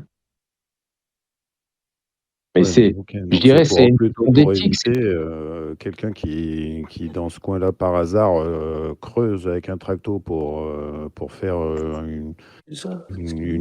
besoin quelconque et qu'il la trouve à ce moment-là, et lui, il est exclu. Voilà. Oui, oui, oui, bah bien sûr. Bien sûr. Mais moi, c'est par rapport à. J'ai lu ça sur Segarp, la de CO, qui a écrit ça une fois en disant, mais pas du tout. Max avait dit que quelqu'un qui apporte la contre-marque, on lui donne la chouette d'or. Mais Max, il a dit ça, mais moi, je l'ai pas dit. Hein. On était quand même deux. Hein. Donc, moi, je ne suis absolument pas d'accord avec ça. Et ça n'a jamais été écrit dans le règlement. Le règlement dit, la personne gagnante, c'est la personne qui aura résolu la super solution. Et il n'y a aucun moyen de découvrir, entre guillemets, légitimement la contre-marque si on n'a pas résolu la super solution. Donc toute démarche inverse, c'est une démarche en force. C'est comme les gens qui ramassent les champignons au râteau, quoi, et qui bousillent toute une zone de forêt parce qu'ils travaillent, ils y vont en randonnion, ils ont des râteaux, des machins, ils ratissent tout, ils ramassent tout, et puis terminé. Et puis, il y avait des champignons alors. Non, mais en Corrèze, il y en a, ouais. En Corrèze, il y en a. Ouais. Non, mais il y a des pratiques. Vous avez des. C'est en Provence que j'avais vu ça. J'avais lu ça. Je l'ai pas vu, mais je l'avais lu dans je ne sais quel journal. Qu'il y avait une équipe de gars qui venaient d'Europe de l'Est avec du matos comme ça. Ils ratissaient tout. Ils ramassaient. Je sais plus si c'était des girolles ou des chanterelles ou je sais pas quoi, qui sont des champignons. Si vous ratissez tout, vous massacrez toute la zone, et ils ramassaient tout comme ça et ils ratissaient des pans entiers ou des grisets ou je ne sais quoi qui sont dans des zones protégées ici sur le Ventoux, dans des coins comme ça. Et c'est là que j'avais appris j'avais découvert ce genre de pratique que j'ignorais. Et donc c'est ce que j'appelle, je fais la comparaison comme quelqu'un qui irait avec une mini-pelle pour aller sonder sa zone. Remarque que même pour sonder une zone, il faudrait avoir déjà du carburant pour la mini-pelle, hein, mais, et du temps. Mais non, mais vous comprenez ce que je veux dire. Et je trouve que c'est vachement légitime par rapport aux joueurs. Enfin, vous passez des heures à réfléchir sur des solutions, et il y a un mec qui va se balader sur tous les sites, sur tous les forums, qui va sans trop se casser la tête, qui va dire bah il y a différentes zones. Pour une raison ou pour une autre, il va commencer par une ou par l'autre zone, il va essayer de s'approcher le plus possible, et puis admettons qu'il la trouve comme ça en travaillant en force, il y passe 8 jours, et il creuse un peu partout, puis il finit par la trouver. Ça voudrait dire quoi? C'est complètement, je sais pas, ce serait pas une fin propre. Non, mais ça, là, ok, Voilà. Comme ça, je suis d'accord. Oui. C'est vraiment ça. Mais ne pensez pas que ma position ne consiste pas du tout à rajouter de la difficulté. Ça rajoute aucune difficulté au jeu, étant donné que de toute façon, l'issue, c'est la super solution. La super solution, elle résulte de la résolution des 11 énigmes et ainsi de suite, comme vous le savez tous. Et ça fonctionne très très bien. Au-delà de ça, je ne rajoute aucune difficulté. Je dis seulement quelqu'un qui ne respecte pas les règles du jeu, bah, il ne gagne pas, puis c'est tout, quoi. Ok, très bien. Hein, voilà. Ne me prêtez pas des intentions, quelles qu'elles soient, ni d'accélérer la fin du jeu, ni de durcir les règles pour le faire durer plus longtemps. Ce n'est absolument pas mon état d'esprit. Franchement, c'est d'ailleurs exactement le sens que j'ai donné à ce mot propre tout à l'heure. Ma démarche vise à ça, à ce qu'on ait un jeu effectivement propre jusqu'au bout, y compris dans la résolution de la super solution et la désignation d'un ou d'une gagnante.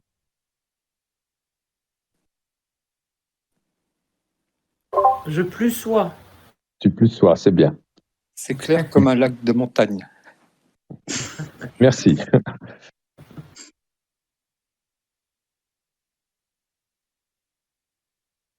J'aurais bien une autre question relative. Mais vous n'osez pas. Ah si, j'ose, mais bon, je voulais voir si quelqu'un voulait parler aussi. Par rapport à la question que je vous ai posée tout à l'heure dans l'autre salon, là, qui s'appelle, je ne sais plus comment, vos questions. Ouais. Je vous ai posé une question là, par rapport à un élément précis que vous avez donné sur le trait à ne pas regretter. Ouais. Et que vous aviez indiqué comme étant un trait qui n'a pas plus d'importance que les autres dans cette énigme, Et là-dessus, j'étais d'accord. Et puis après, vous aviez dit que c'est quelque chose un trait qui ne mérite pas son nom ou sa réputation de trait à ne pas regretter. Et J'ai pas souvenir de l'avoir dit comme ça. J'ai pas souvenir de l'avoir dit comme ça, mais bon, j'ai plus non plus exactement en tête la réponse que j'ai faite, mais j'ai pas dû employer ces mots-là quand même. Écoutez, moi, c'est ce qui me semble. C'est pareil, j'ai pas votre déclaration. Je crois, mais je peux répondre. Non, oui, mais je pense que Michel avait dit que c'était pas le seul lieu, le seul trait à regretter. Tous les traits qu'on a attirés ne sont pas à regretter. Oui, mais ça, bien entendu qu'un trait, tous les traits ne sont pas regrettés. C'est ça je qu'avait comprends dit bien. Mais Michel. celui-là, comment dire, précisément, il y a quelque chose dans le jeu qui permet de lui donner cette dénomination exacte que les autres traits n'ont pas. Donc voilà. Alors je reviens sur beaucoup de choses que j'ai pu dire depuis, disons fin octobre, depuis que j'ai repris vraiment, j'essaye en tout cas de reprendre en main le jeu. Il s'est créé, c'est un peu comme en famille, on se donne des petits noms, on a des expressions qu'on emploie entre nous qui font rigoler au sein de la famille. Ce TANPR, comme d'autres vocables, est né du Minitel et des échanges avec les joueurs. Mais c'est une terminologie qui n'a pas du tout existé en amont. Ça résulte de petites habitudes, peut-être de questions qui revenaient régulièrement, répétées, etc., qui ont conduit à ce fameux trait-là qu'on appelle le TANPR, mais le TANPR n'existe pas plus que les autres. Il y a des traits, ils ont tous la même importance, il n'y en a pas un qui est plus important que les autres. C'est ça que j'essaye de dire. Ça, je sais qu'il n'a pas plus d'importance que les autres, mais dans l'énigme, il est quand même marqué « trace un trait que tu ne regretteras pas ». Ouais. Et pour ce petit morceau de phrase que tu ne regretteras pas, il y a une raison précise. Voilà, c'est tout simplement que Alors ça, c'est une autre approche, mais vous touchez des choses extrêmement intéressantes en parlant de ça, sauf que il faut pas en parler. Non, mais il faut pas oublier, il faut jamais oublier quand vous parlez de ça, que le jeu dure, on pourra le dire l'année prochaine, mais il dure depuis bientôt 30 ans. Et que depuis 30 ans, il y a plein de trucs qui se sont enquistés, cristallisés autour de ça, des mots, des habitudes et tout ce que vous voulez. Et on a un peu tendance à oublier, je l'ai redit il n'y a pas longtemps, que non pas Max Valentin, mais Régis Hauser, quand il a rédigé ses énigmes, Régis Hauser, c'était un littéraire. Il a fait des jolies phrases, il a fait des petits poèmes, des petits rébus, des petites charades, appelez ça comme vous voulez. Et à chaque fois, il a mis des mots pour certains mots qui ont une utilité très précise et d'autres qui sont là pour donner un rythme, pour donner une ambiance, pour créer un climat autour de l'énigme. Pas toujours des mots qui ont un sens direct et qui doivent être pris au pied de la lettre. Donc c'est la démarche qui consiste à relativiser. Il faut relativiser par rapport à tout ça. Et comme vous êtes chercheur depuis un certain temps, c'est vrai que vous vous êtes habitué à ça et vous voulez absolument que ce trait-là ait plus d'importance que les autres ou que vous n'ayez pas à le regretter, alors que les autres, on ne sait pas trop si on doit les regretter ou pas. Celui-là particulièrement, on ne devrait pas le regretter. Et moi, je dis, je ne pense pas que celui-là soit plus à ne pas regretter que les autres. Vous enverrez un petit explicatif. Mais avec plaisir. Je vais réagir. Oui. Excusez-moi, je vais réagir. Allô? Oui, allez-y. Allô? Oui, je vous écoute.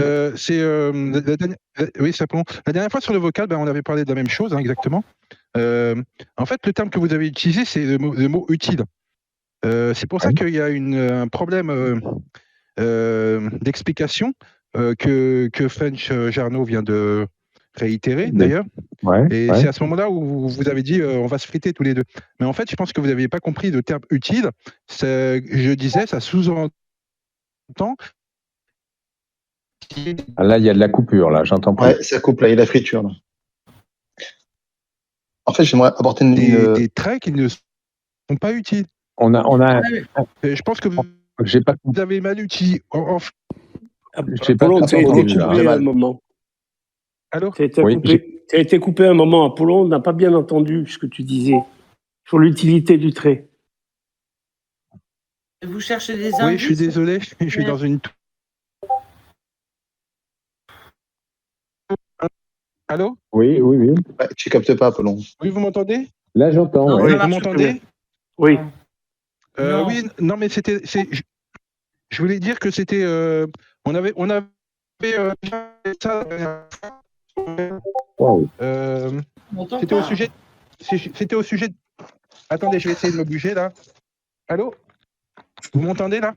Oui, là, on je suis désolé. entend.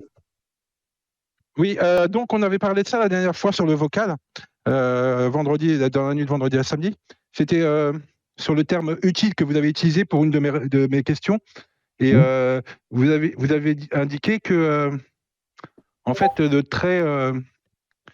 vous avez utilisé le mot utile. En fait, ça sous-entendait qu'il y avait d'autres traits qui étaient inutiles. Non. Compris, Non. Je me suis mal fait comprendre. Vous aviez dit... Non. Oui, non, mais en fait, ce que je pense, c'est que vous avez utilisé le terme utile pour la réponse qui était mal adapté, en fait. C'est pour ça qu'il y a une incompréhension avec les chercheurs. Vous aviez dit, d'ailleurs, on va se friter tous les deux, mais je crois que vous n'aviez pas compris sur le coup. C'était une boutade. Non, mais ce que je veux dire, c'est que, vu de chez moi, tous les traits qui peuvent être attirés ont leur utilité, et il n'y en a pas un qui est plus utile que les autres. Il y en a un, celui qui est baptisé à ne pas regretter, c'est sûr qu'il n'y a pas à le regretter, ça c'est clair, mais pas plus que les autres, quoi, je dirais. Cette phrase-là est venue là, pour moi, elle n'est pas déterminante. Le trait à ne pas regretter, c'est pas déterminant. Ça fait partie de la tournure de phrase. Quand vous regardez des chasses au trésor, il y a toujours cette tournure de phrase ou des mots de vieux français ou des tournures de phrases un peu à la maître Yoda, etc. Ce que vous voudrez. On donne un climat, c'est ce que j'appelle de la littérature. Il faut garder l'esprit ouvert à ça aussi. Chaque mot n'a pas son utilité dans les énoncés des énigmes. Il y a des mots qui sont là pour le climat, qui sont là pour faire des belles phrases. Ça a été fait aussi par un littéraire. Voilà, c'était juste ça que je voulais dire, ce qui n'enlève rien à la qualité de ce trait d'ailleurs. Michel, j'aimerais aussi préciser que dans l'une des versions de l'énigme du cahier des charges, l'expression regretter n'y est pas, n'y figure pas. Oui, mais bon. Donc, clairement, ça veut dire que c'est pas décrypté en tant que tel, quoi. Non, franchement, pour moi, j'ai pas envie de me lancer dans. Si vous voulez, depuis un bon moment. C'est pas une question, hein, c'est une remarque pour l'auditoire, c'est tout. Oui. Voilà. Bon, ben, on est sur ça, on est d'accord, absolument. En parlant des traits, Monsieur Becker, est-ce que vous avez... arrêtez. Oh, bah là, je vais pas parler du contenu des énigmes ou des solutions, Tina. Ma question portait juste si vous aviez essayé de réaliser les traits justement sur une carte et de regarder le dessin obtenu à l'issue. Non. Vous n'avez pas eu cette curiosité-là? Non, parce que je vais vous dire, moi je ne cherche pas à être familier avec chaque aspect ou chaque composante à la fois des énigmes et des solutions. Mon souci n'est pas d'être encore une fois le nouveau Max Valentin, donc d'être capable de répondre à chaque petit détail, etc. C'est sans intérêt. Je ne peux rien apporter de plus que ce qu'il a déjà fait à cet égard. Donc je ne cherche pas du tout ça. Moi, je suis beaucoup plus attentif à, je dirais, comment dirais-je, une certaine éthique dans nos rapports et au fait de ne pas générer et provoquer de la polémique, des incertitudes, etc. Ma démarche, c'est ça. Alors je le fais plus ou moins bien, j'apprends peut-être, mais c'est ça ma démarche. Donc rentrer dans le détail, faire les traits, être capable de percuter à la moindre nuance, de machin et tout, mais ça m'intéresse pas, à la limite, ça. Ben non, t'as raison. Je sais pas si j'ai raison, mais je suis dans cet état d'esprit. Je trouve ça dingue que ce soit Champy et puis French Jarno là, qui viennent te titiller là-dessus, parce que justement, si tu fais la moindre erreur, ce sera les premiers à te tomber dessus, quoi. Donc, je trouve que c'est un peu limite. Non, mais bon, d'erreur, j'en fais de moins en moins parce que j'ai plus du tout l'intention de. J'en ai jamais eu l'intention d'ailleurs, mais.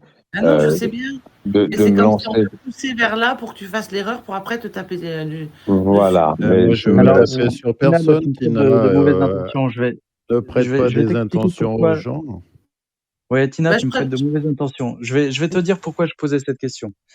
Parce que dans mon jeu, les tracés nous amènent à faire des jolies formes. En fait, on obtient on est amené, selon moi, à poser une constellation sur la carte de France, puis une portée avec une note, puis une flèche, et l'assemblage de tout ça, on en fait un savant mélange, un savant mariage, et on obtient un majestueux cœur transpercé par une flèche sur la carte de France. Et je m'étais dit, enfin que ça serait, oui, logique d'avoir envie de voir à quoi ressemble ce fameux cœur sur la carte de France, quoi. Si on lit les solutions. Oui, mais tu attends quoi des questions que tu poses à Michel? Ça sous-entendrait. Ça sous-entendrait que vous déteniez la bonne solution et que votre cœur soit la bonne formule et que par conséquent, l'ayant moi-même testé, je puisse éventuellement vous faire un petit clin d'œil sur ce point-là. Rien que ça, pour moi, ça justifie de pas plus que ça me lancer dans l'approfondissement des énigmes et des solutions. Ah, je cherchais pas le clin d'œil ni la confirmation. Non. Je suis là-dessus. Ça vous surprend. Je peux vous poser une question, Champy? Oh bah oui, bien sûr. Est-ce que vous me croyez honnête? Ça dépend sur quoi. Allez-y, je vous écoute.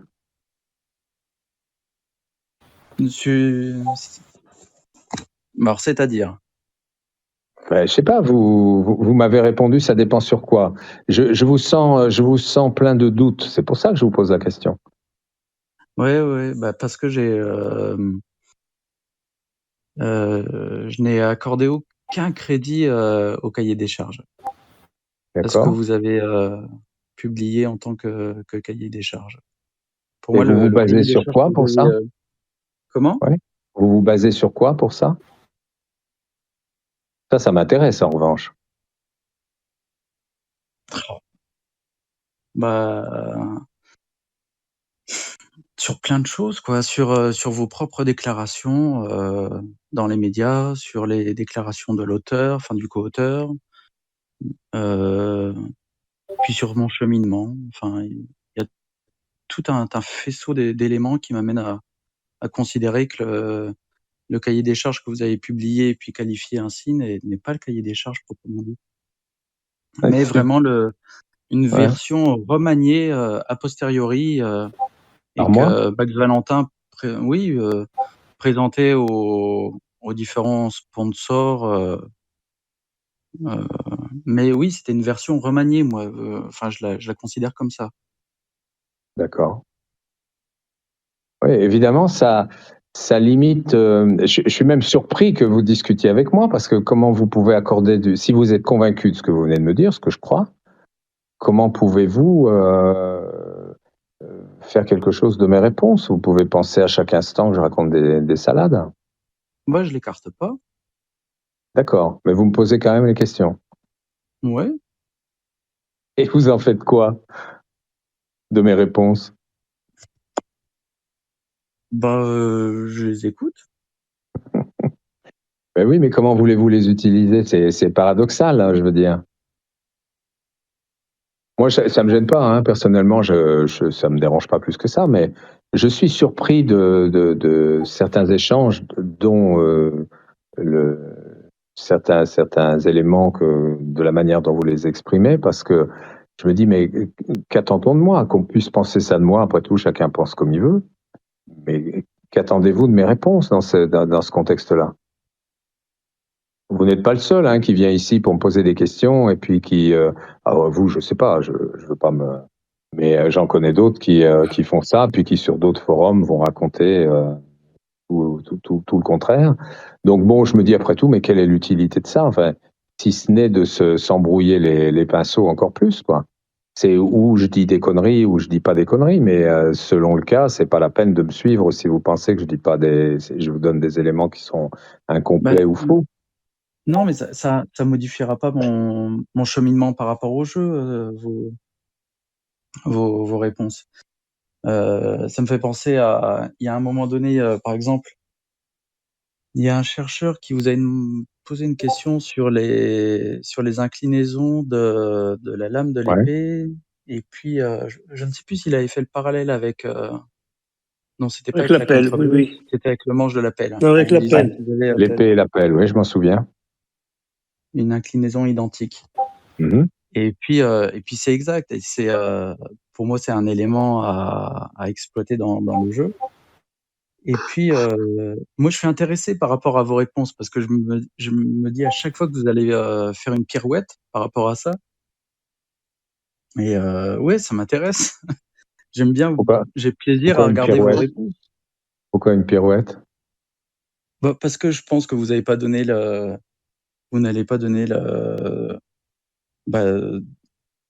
d'éléments. Vous n'avez pas donné de... Bon, écoutez, moi, j'ai compris. Bon, ben voilà, vous êtes convaincu. De toute façon, on n'est pas là. Moi, je suis pas là pour vous convaincre et vice versa. Vous me dites que vous êtes convaincu que j'ai pas donné le bon cahier des charges. Moi, je vais vous dire de quoi je suis convaincu, c'est que vous trouverez jamais la contre-marque. Oui. Vous n'avez aucune chance. C'est logique que vous me disiez ça. Vous n'avez aucune chance de la trouver en étant dans un tel état d'esprit. Aucune. Ouais. Bah oui. C'est où vous acceptez de remettre en question certaines choses, ou vous campez sur vos positions, et vos positions vous conduiront nulle part. Oui. C'est le débat. C'est pour ça qu'on fait un Discord. C'est pour ça qu'on discute. C'est pour essayer de s'apporter quelque chose. Moi, je suis pas en train de me battre contre vous. Je vous dis juste, si on parle comme ça veut dire qu'en fait, on n'échange pas. Vous me dites, je suis convaincu de ça. Et moi, je vous dis, moi, je suis pas convaincu du tout de ce que vous me dites, mais en revanche, je suis convaincu d'autre chose. On va aller nulle part, quoi, je veux dire. C'est sans issue. C'est des échanges totalement stériles. C'est un peu dommage, je trouve. Champy, voilà, tu penses après... Moi, j'ai une question pour Champy. Tu penses que Michel a la bonne solution ou pas? Sur ce point, en tout cas. Tu le crois net? Je pense, ouais. Ok. Ouais. Mais on n'en sait rien sur les coulisses du jeu, mais oui, je pense. Oui, à ce niveau-là, je pense quand même. Parce qu'il y a quand même un initié là-dedans et tout. Oui, voilà, c'est ma deuxième question. Vous savez, Champy, pour... Pardon. Ouais. Oui, Champy, j'ai une petite question. Tu penses que si tu trouves la chouette, tu vas déterrer la chouette que Michel a... Tu penses que si jamais tu trouves la chouette, tu vas déterrer la chouette que Michel a enterrée, ou tu penses que tu vas en trouver une autre? Non, mais alors ça je suis pas là-dedans. Je tire pas des plans sur la comète. Je m'imagine même pas tirer... Donc si tu trouves bien la même chouette que Michel a enterrée... La deuxième me paraît tellement difficile. J'en sais rien. Enfin, c'est même pas... J'envisage pas ça. Non, mais t'imagines si Michel, il avait dit des conneries dans son cahier des charges, dans son livre, dans ce qu'il nous dit, et quand tu la déterres, enfin ça c'est pas possible. Tu sais, c'est comme Max Valentin. Dans les Madis, je pense qu'il a donné une vision simplifiée, déformée et du coup erronée du cheminement. C'est-à-dire que je pense qu'il y a plus que deux choses à tirer de la 780. Il y a l'abbé qui donne autre chose que l'ordre, etc. Je suis persuadé de ces éléments-là. Une question, Champi, tu cherches depuis combien de temps? 2003, je crois. Ou 2004. C'est de 2003. C'est pas mal déjà. Hein. Oui, mais c'est étonnant que tu poses ce genre de questions. Depuis tout ce temps. On est, de toute façon, vous savez, on est en train de parler là de ce qui fait, je l'évoquais tout à l'heure, hein, c'est ce qui fait la teneur particulière de cette chasse, c'est que vous avez des convictions extrêmement fortes, manifestement. Je les respecte, hein, je tiens à vous dire que je les respecte. C'est pas parce que vous me soupçonnez de ne pas tout dire, voire de mentir, que je ne respecterai pas votre point de vue. Simplement, je suis ahuri qu'une situation comme ça puisse se produire. Mettez-vous un instant à ma place, imaginez un instant que ce soit vous qui vous trompiez. Comment pensez-vous que je puisse réagir en me disant, bon, c'est quand même moi qui ai peint les tableaux, je sais ce que j'ai mis dedans, je sais ce qu'on m'a dit, et je sais ce que j'en ai fait. Je le raconte, et j'ai en face de moi des gens qui me disent, non, c'est pas ça que vous avez fait autre chose. Et là, l'histoire m'échappe totalement. Je vois des gens me dire ce que j'ai fait, dont je sais pertinemment que je ne l'ai pas fait. Mais eux sont convaincus, le racontent, pour d'autres l'écrivent, le colportent, etc. C'est comme ça que je dis souvent, cette histoire, elle ne m'a pas échappé qu'à moi, elle avait échappé aussi depuis longtemps à Max Valentin. C'est une histoire qui a sa vie propre. Et la vie propre de cette histoire, c'est vous qui la construisez. Comme j'ai dit à un moment donné, il y a des fausses pistes qui se sont construites. Il y en a qui ont été plus ou moins induites, ou des pièges, ou enfin bon, j'ai employé ces termes-là. Mais moi, je constate dans notre échange, c'est pour ça que je vous ai posé la question tout à l'heure, parce que je me dis, mais là, j'ai affaire à quelqu'un qui est en train de fabriquer, lui, tout seul, une partie de l'histoire de la Chouette d'Or. Il alimente... de donner ce sentiment-là, oui. Pardon ? Oui, non, mais je suis d'accord avec vous, hein, que je donne pleinement ce sentiment-là, d'être un chercheur entêté, rigide, qui a une vision qui est antinomique à celle qui est donnée par les auteurs du jeu. En tout cas, par un des auteurs, puisque l'autre n'est plus là pour en parler, mais... Ah oui, mais j'étais opposé aussi à la vision qu'il donnait dans les Madis, donc... Mais les Madis, c'est une autre histoire. Les Madis, c'était pas du live, c'est autre chose. Quand on n'écrit pas comme on parle. Moi, je vous parle. Je vous parle en direct et en public. Donc, c'est pas du tout la même chose qu'un message qu'on tape sur son Minitel ou sur son clavier aujourd'hui, mais c'est différent. Et ce qui est surtout évident, c'est la difficulté de communiquer. À partir du moment où vous êtes dans cette posture et moi je vous dis je suis pas d'accord, en fait on communique pas vraiment. Je vous raconte des trucs, vous l'avez avoué en toute honnêteté d'ailleurs. Vous m'avez dit oui j'écoute, et puis ma foi je fais mes courses, je verrai bien ce que je mange et puis ce que je jette, mais on communique pas en fait, on n'échange pas vraiment. C'est un peu de la confrontation, ça s'est beaucoup pratiqué, ça, la confrontation plutôt que la discussion. Mais c'était intéressant, je vous remercie en tout cas de la franchise de vos réponses. Ah merci à vous aussi, je le vois pas comme une confrontation pure et dure, je ne vois pas dans un rapport de force. Si, je pourrais pas vous faire changer d'avis. Oui, si, vous êtes ancré sur vos positions. Faire changer d'avis l'un l'autre, l'idée... En tout cas, je m'inscris pas dedans, je veux pas vous faire changer d'avis. Moi, je veux pas faire changer d'avis, non. Vous avez raison, l'objectif pour moi, c'est pas de vous faire changer d'avis, l'objectif, c'est de vous faire reconsidérer certaines choses. Je n'y parviens pas, et c'est là où je dis effectivement, cette histoire, pour partie, a sa vie propre. On peut pas, il y a un moment, on peut pas y aller, quoi. C'est pas possible, non. C'est bon, on a tranché, c'est comme ça, et voilà. Donc moi, je suis bien obligé de l'admettre, de le voir et de l'accepter. De toute façon, il n'y a pas de problème. Mais c'est étonnant. Je suis dans la découverte.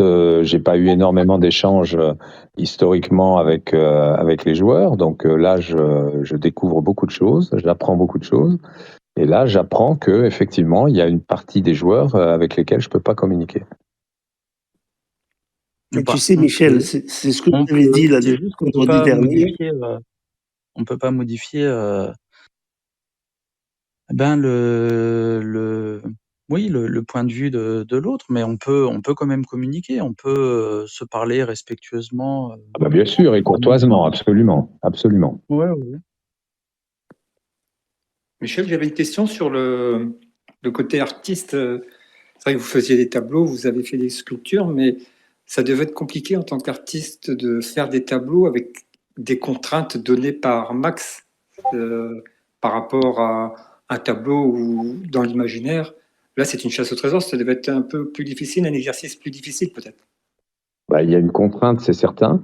Maintenant, compte tenu du format des tableaux qui sont très grands et Champy, et du peu d'exigence du cahier des charges, j'avais quand même beaucoup de latitude. Donc ça, évidemment, ça m'a embarqué dans des visuels que je n'aurais jamais créés s'il n'y avait pas eu les contraintes, c'est évident. Mais pour autant, ça m'a laissé une certaine latitude pour la couleur, pour la matière, pour le rythme, pour tout ça. Donc pour moi, c'est quand même des tableaux qui reflètent en bonne part ma technique et mon inspiration.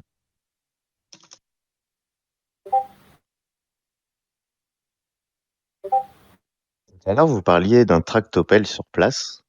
Oui. Ça ne sous-entend pas forcément qu'on puisse physiquement emmener un tractopelle sur place, bien sûr. C'est incorrigible. Non, mais on peut le faire. On peut le faire. Incorrigible. Moi, j'en ai eu un à une époque, un tractopelle. J'avais un terrain, une propriété que j'avais avant, là, un terrain rocheux, très accidenté, etc. On fait pas mal de trucs avec un tractopelle. Si on non, peut mais pas d'accord, mais passer si comme ça, en montagne, par chemin. exemple, ou en forêt, c'est pas forcément facile de passer partout avec un tractopelle. Ah bah oui, mais de toute façon, en forêt, tout est difficile en forêt. Moi, j'ai fait mon service militaire dans les chars et j'ai vu une fois un mec péter le canon du char en forêt parce qu'il s'est tapé un arbre un peu comme il fallait pas. Même des engins réputés résistants en forêt, c'est jamais très facile. Mais en forêt ou pas, je ne vous recommande absolument pas le tractopelle. D'accord, merci beaucoup.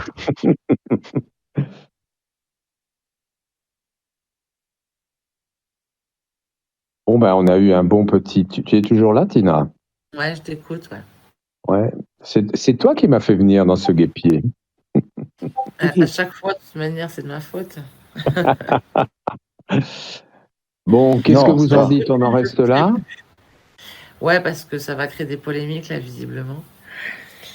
Mais ouais, carrément, mais c'était sympa. Moi, j'ai trouvé ça très sympathique. Je pense que, il s'est dit des choses intéressantes, en tout cas. Ouais. Bien, merci à vous. Pardon? C'était sympa. Moi aussi, je confirme, c'est très agréable. Ouais, merci à vous. Merci. Écoutez, je vous souhaite à tous, c'est plus une bonne soirée, hein, c'est plutôt une bonne nuit. Et puis, à tout à l'heure. Oui, bonne nuit, monsieur Becker. Okay. Bonne nuit. Merci, Michel. Bonne nuit. Au revoir. Au revoir. Merci. Bonne nuit, Michel. Bonsoir.